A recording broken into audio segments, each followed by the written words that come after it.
పాపకి ఇలా పొగ్గొట్టమని సిగరెట్ దొస్తాడు కదా రోజు ఆరిపోదా సిగరెట్ 10 సంవత్సరాల వరకు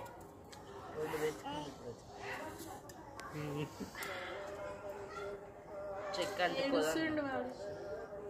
ఆ చెక్ ఎప్పుడు అన్న మీద అమ్మ కొడుకులు చలి కాసుకోనికి వచ్చారా లేకపోతే వీడియో తీసుకొచ్చి పెట్టుకోవడానికి వచ్చారా యూట్యూబ్ లో స్నాప్లో అనుకుంటున్నారు.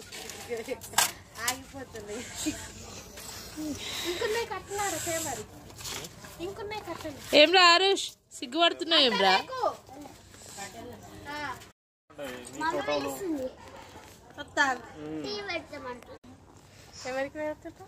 రాహుల్ ఇటు తిరగవా? అంత చలి కాసుకుంటున్నావు తిరుగురా. ఇంట్లోకెళ్ళగానే చల్లగా అయిపోతుంది. కష్టమైంది మరి